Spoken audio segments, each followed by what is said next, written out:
Good morning. मैं doctor Anita Kawadia, associate professor history, government Meera girls college Udaipur. आज बच्चों हम MA final history paper first unit 4 का टॉपिक हिस्ट्री इज साइंस और arts, इतिहास एक विज्ञान है अथवा कला, इस विषय पर आज हम चर्चा करेंगे। जैसा कि इस बारे में हमें 2-3 मत मिलते हैं। एक मत के अनुसार इतिहास साइंस है, न कम न ज़्यादा। एक मत के अनुसार इतिहास कला है, विज्ञान नहीं है। और एक मत के अनुसार इन दोनों के बीच का रास्ता इतिहास साइंस तो है, लेकिन किस तरह का साइंस है, आर्ट्स है तो किस तरह का आर्ट्स है, इसको इस पेपर के अंदर, इस टॉपिक के अंतर्गत हम समझने का प्रयास करेंगे। जैसा कि सबको पता है, 19वीं शताब्दी से इतिहास के अध्ययन से संबंधित अनेक समस्याओं का प्रादुर्भाव हुआ है। विभिन्न विद्वानों ने इतिहास के अध्ययन के संबंध में अलग अलग मत व्यक्त किए हैं और प्रत्येक ने अपने अपने दृष्टिकोण के अनुसार इतिहास को विज्ञान अथवा कला लिखा है। कुछ इतिहासकारों ने इतिहास के एक विज्ञान होने पर बल दिया है, तो जबकि दूसरे दृष्टिकोण इससे सहमत नहीं है और उन्होंने उनके तर्कों के द्वारा इसका विरोध किया है। इतिहास को एक विज्ञान के रूप में स्थान ग्रहण करना चाहिए, कुछ विचारकों का ऐसा मत है।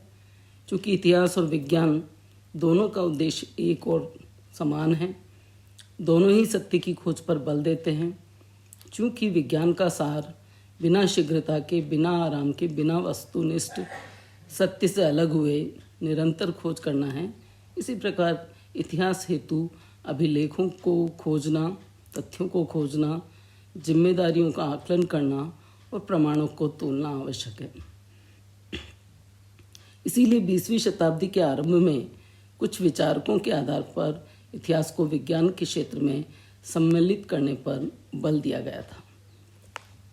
इतिहास विज्ञान के रूप में है, इस बारे में हम देखेंगे कौन कौन से विचारक इसके समर्थक हैं।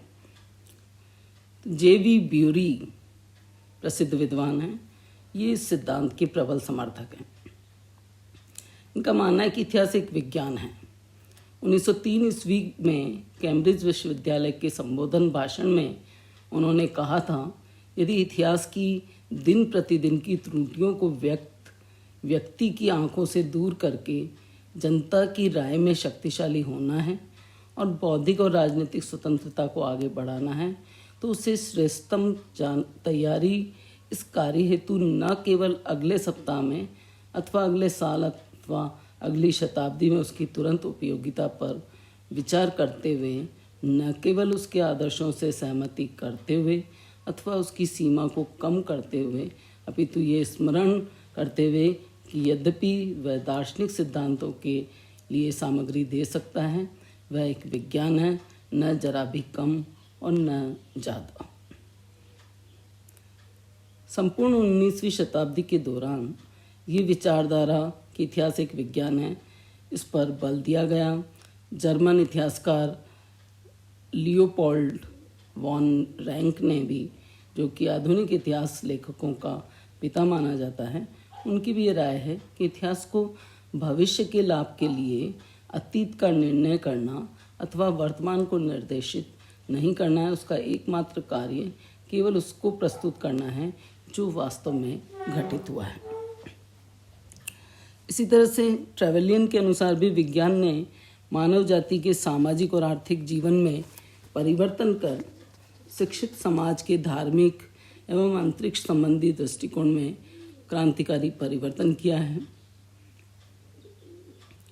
भौतिक विज्ञान की आश्चर्यजनक उपलब्धियों ने अर्ध शताब्दी पूर्व अनेक इतिहासकारों को विचार विमर्श के लिए बाध्य किया कि अन्य विधियों का परित्याग कर इतिहास को वैज्ञानिक उपादानों से परिष्कृत किया जाए और उसके अध्ययन में वैज्ञानिक विधियों और आदर्शों का प्रयोग किया जाए, तो निश्चय ही इतिहास की उपयोगिता एवं महत्व में वृद्धि होगी। तो इस प्रकार आधुनिक विज्ञान की आश्चर्यजनक उपलब्धियों ने इतिहासकारों को विवश कर दिया कि वे इतिहास को वैज्ञानिक स्वरूप प्रदान करने के विषय में सोचें। 20वीं सदी के इतिहासकारों के बीच इस गंभीर समस्या पर तर्क वितर्क आरंभ हुआ और यूरोप के अधिकांश देशों और विशेषकर जर्मनी के इतिहासकारों का ध्यान इस समस्या की ओर आकृष्ट हुआ। और इसी में हमने देखा कि 1903 ईस्वी में J.B. ब्यूरेन ने इसका प्रबल समर्थन किया और इतिहास विज्ञान है न कम न अधिक, और इसका कारण बताते हुए उन्होंने पुनः कहा था कि जब तक इतिहास को मात्र कला मात्र स्वीकार किया जाएगा तब तक उसमें यथार्थता और सूक्ष्मता का समावेश गंभीरतापूर्वक नहीं हो सकेगा। ऑक्सफोर्ड विश्वविद्यालय के यार्क पावेल ने भी ब्यूरी के मत का समर्थन किया।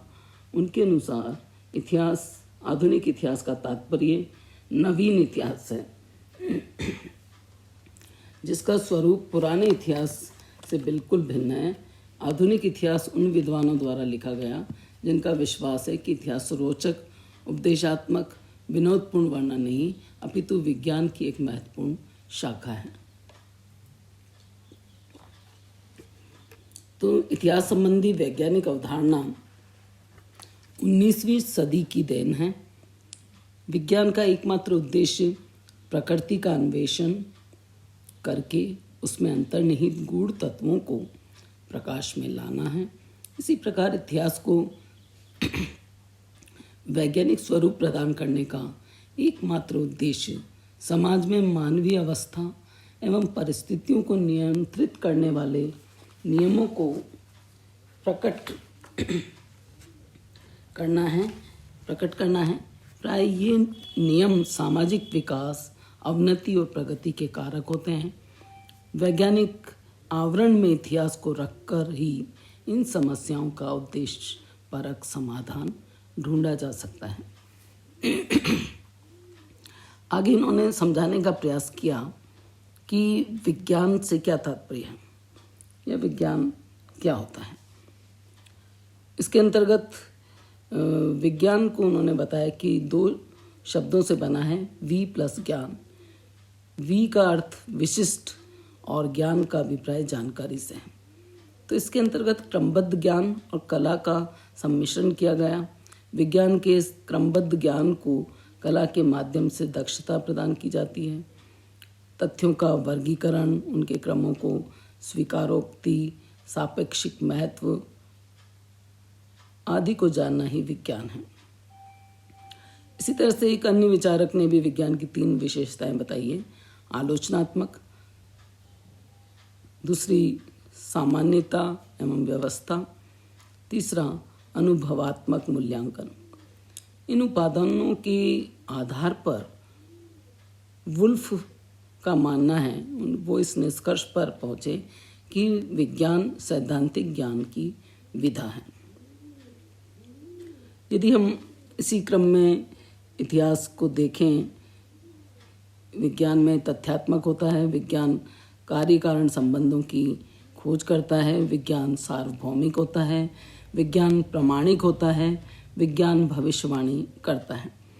इन तथ्यों के समष्टि स्वरूप से विशिष्ट विज्ञान का उद्भव होता है। तो क्या इतिहास में उपयुक्त विशेषताओं का समन्वय है अथवा नहीं, यह विषय विद्वानों के बीच गंभीर विवाद और चर्चा का विषय बना हुआ है। इतिहास के वैज्ञानिक स्वरूप के संबंध में 2 परस्पर विरोधी अवधारणाएं हैं। Professor E.H. कार, कॉलिंगवुड, इनका भी मानना है कि इतिहास विज्ञान तो है लेकिन एक विशिष्ट प्रकार का विज्ञान इन्होंने माना है। इनके अनुसार यदि हम कॉलिंगवुड और इनको देखें, कॉलिंगवुड का मत है कि इतिहास एक विशिष्ट प्रकार का विज्ञान है।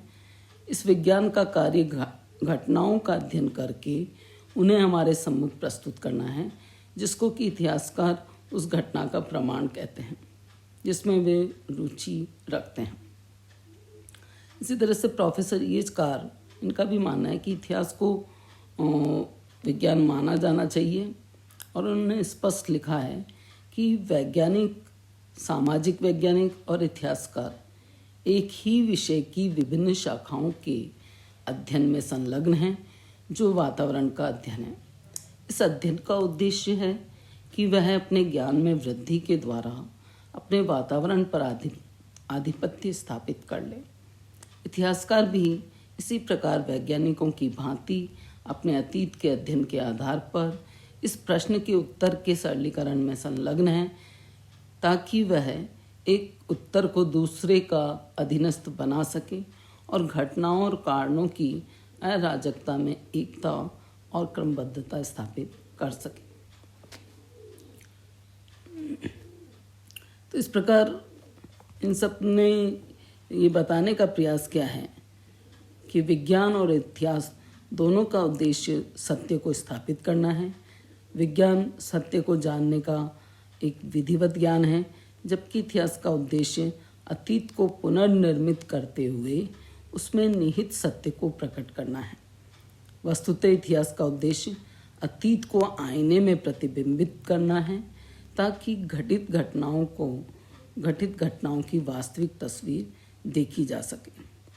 इतिहास के वैज्ञानिक स्वरूप को इतिहास के वस्तुपरक होने के कारण चुनौती दी जाती है। इतिहासकार का अध्ययन क्षेत्र मानव और उसके क्रियाकलाप होते हैं। जब वह स्वयं उन पर गहन दृष्टि डालता है, तब उसके निर्णय उसके दृष्टिकोण को प्रभावित करते हैं। परंतु येचकार इससे सहमत नहीं है। वह लिखते हैं कि ये सत्य है कि सामाजिक वैज्ञानिक की प्रत्येक व्याख्या आवश्यक रूप से उसमें प्रकट हो। ये भी सत्य है कि व्याख्या की प्रक्रिया उसमें सुधार करे और उसे प्रभावित करे, जिसको कि ध्यानपूर्वक जाना गया है। ये दो परस्पर विरोधी तरीकों से घटित हो सकती हैं। मानव मात्र के व्यवहार को उसके विश्लेषण का माध्यम बनाया जाता है और अग्रिम भविष्यवाणियों को उन परिणामों के संदर्भ में जो उन्हें अप्रिय है चुनौती दी जाती है, और इस प्रकार उनके कार्यकलापों में संशोधन के लिए उन्हें प्रेरित किया जा सकता है, ताकि भविष्यवाणी भले ही कितनी सावधानीपूर्वक विश्लेषण के अनुसार की गई हो, आत्मसंतुष्टि करने में असफल हो। ऐतिहासिक दृष्टि से जागरूक व्यक्तियों में इतिहास अपने आप को बहुत कम दोहराता है। इसका एक कारण यह है कि नाटक के पात्र भली प्रकार जानते हैं कि उस ज्ञान के द्वारा उनके कार्य प्रभावित होते हैं, जब वे प्रथम मंचन को भूलकर द्वितीय को करते हैं। एक अन्य विद्वान की धारणाएं हैं, इससे इनकार नहीं किया जा सकता कि भौतिक वैज्ञानिक की तुलना में एक इतिहासकार का अपने अध्ययन के उद्देश्य के प्रति लगाव भिन्न प्रकार का होता है, और इसका कारण वह जटिल संबंध होते हैं जो व्याख्याकार और व्याख्या की गई सामग्री के मध्य विद्वान रहते हैं, और जिसके कारण निरंतर परिवर्तन की प्रक्रिया जारी रहती है। ये भी कहा जा सकता है कि इतिहास के अंतर्गत धर्म और नैतिकता को अधिक महत्व दिए जाने के कारण भी उसे विज्ञान की श्रेणी में नहीं रखा जा सकता। कई संदर्भ में अपने दृष्टिकोण को सिद्ध करने के लिए बहुत से विद्वानों ने धर्म का सहारा लिया है, जो अन्यथा विरोधी हो सकता था। वे इतिहासकार को इतिहास को विज्ञान की संज्ञा देते हैं। वे इतिहासकार जो इतिहास को विज्ञान की संज्ञा देते हैं, उन्हें अपने तथ्यों की पुष्टि के लिए किसी उच्च ऐतिहासिक शक्ति को साधन नहीं बनाना चाहिए। इसी प्रकार इतिहासकार जो नैतिक निर्णय के आधार पर ऐतिहासिक घटनाओं में व्यक्ति की भूमिका का उल्लेख करते हैं, वह उसके विज्ञान होने के मार्ग में अड़चन पैदा करते हैं। तो निसंदेह ये सत्य है कि किसी विशिष्ट घटना की भविष्यवाणी इतिहास में संभव नहीं है, और दुर्घटना की संभावना सदैव बनी रहती है। परंतु इससे भी इनकार नहीं किया जा सकता कि अपने क्रांति के कारणों के विशिष्ट ज्ञान में वह वर्तमान दशा में इतिहासकार भविष्यवाणी कर सकता है। निकट भविष्य में क्रांति हो सकती है। इसे हम सही शब्दों में इतिहास की चेतावनी भी कह सकते हैं। वस्तुतः साधारण लोगों की तुलना में बड़े लोग केवल एक दुर्घटना और अपवाद होते हैं। यदि न्यूटन नहीं होता, तब कोई अन्य व्यक्ति गुरुत्वाकर्षण के सिद्धांत का प्रतिपादन करता और नेपोलियन की अनुपस्थिति में कोई अन्य फ्रांसीसी इंग्लैंड के विरुद्ध तलवार उठाता। यदि शिवाजी का जन्म नहीं होता तब कोई अन्य मराठा इस दायित्व को निभाता। मिलती जुलती घटनाओं के आधार पर इस प्रकार की भविष्यवाणी इतिहास में संभव है। वी शेख अली ने इस संदर्भ में ये संकेत दिया है कि जनता के चरित्र की व्याख्या हेतु हमें भौगोलिक दशाओं, जलवायु, उनके भौतिक वातावरण, उनकी बौद्धिक पृष्ठभूमि और उनकी राजनीतिक और सामाजिक और आर्थिक आवश्यकता को ध्यान में रखना चाहिए। वे सभी तथ्य विज्ञान की कोटि में आते हैं, अतः इतिहास को विज्ञान से अलग नहीं किया जा सकता। तो इस तरह से कई इसके विज्ञान के समर्थक इतिहासकार हैं और कई इसमें इतिहास के विज्ञान नहीं मानने वाले हैं। इतिहास को एक कला के रूप में जो मानते हैं उसमें कार्ल आर पामर, इनका मानना है कि इतिहास विज्ञान नहीं अपितु एक कला है और इसको उन्होंने समझाने का प्रयास किया है। इन्होंने ये बताया कि इतिहास को हम इसलिए विज्ञान कह सकते हैं क्योंकि उसमें कुछ वैज्ञानिक पद्धतियों के द्वारा आंकड़ों के संग्रहण में, प्रमाणों को परिवर्तित करने में और तर्क के द्वारा परिणामों तक पहुंचने की प्रक्रिया को अपना गया है। पामर ने आगे भी लिखा है, इतिहास विज्ञान नहीं अपितु एक कला है और इसमें उन्होंने ये बताने का प्रयास किया कि इतिहास एक कला है, किंतु इतिहास को हम उस भाव से कला स्वीकार नहीं कर सकते जिस प्रकार हम चित्रकला, मूर्तिकला और संगीत कला को मानते हैं। इतिहासकार द्वारा प्रयोग की कल्पना की तुलना हम कदाचित चित्रकार और कलाकार की कल्पना से नहीं कर सकते। इतिहास अतीत को स्थापित करने के लिए तत्कालीन उपलब्ध साक्ष्यों का प्रयोग करता है, लेकिन साथ ही वह अपनी कल्पना का भी प्रयोग करता है ताकि वह अतीत का भव्य चित्र प्रस्तुत कर सके और इस दृष्टि से इतिहास को एक कला की श्रेणी में रखा जा सकता है।